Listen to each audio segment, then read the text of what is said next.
Круги и треугольники – это первое, что рисовала Хади Мартазанова. Получалось не очень, признается девушка. Но отец своим упорством и талантом всегда вдохновлял. Хади рисовала, повторяя каждый набросок за наставником. Так она начала заниматься творчеством всерьез. Свое мастерство еще только оттачивает, поэтому есть куда стремиться. Начинала же, чтобы проводить больше времени с отцом. Я захотела мешать, помешать как своему отцу, и стала более заниматься профессионально.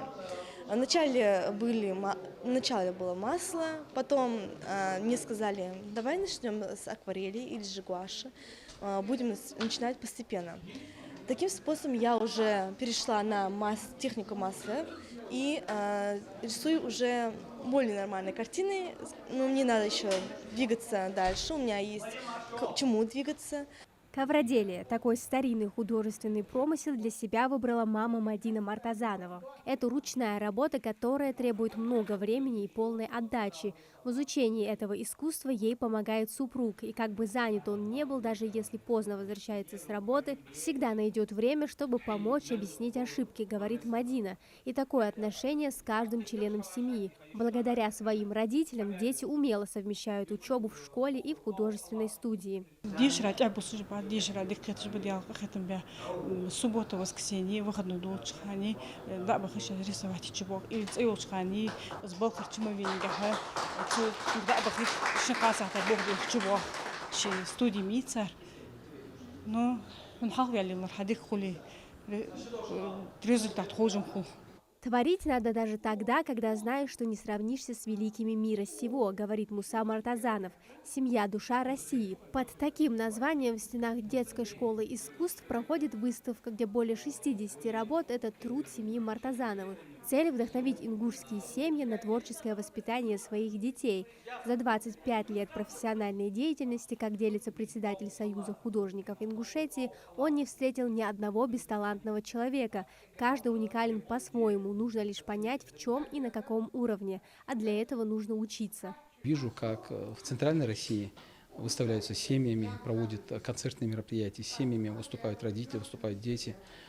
Нам всего этого не хватает. Конечно, у нас есть талантливые люди, как я сказал выше, но мы активно себя не проявляем. Поэтому этот год семьи мы решили завершить для нас, для нашей школы, вот таким вот мероприятием, выставкой, посвященной году семьи, в том числе, как и столетию ингушской государственности. Выставка – это плоды многолетнего труда целой семьи, и родителей, и детей. Здесь и живопись, и графика, и прикладное искусство, и ткачество, и вышивка бисером. Смотря на экспонаты, не остается сомнений, каждый член этой семьи – творческая личность. Посетители на выставке – это друзья и коллеги Мусы Мартазанова. Каждому есть что сказать. Муса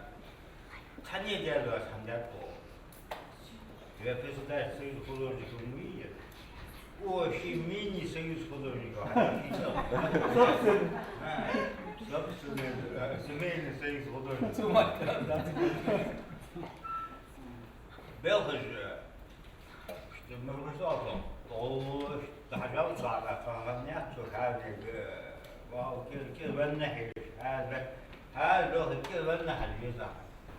Вообще у нас в республике равняется на таких, как ты.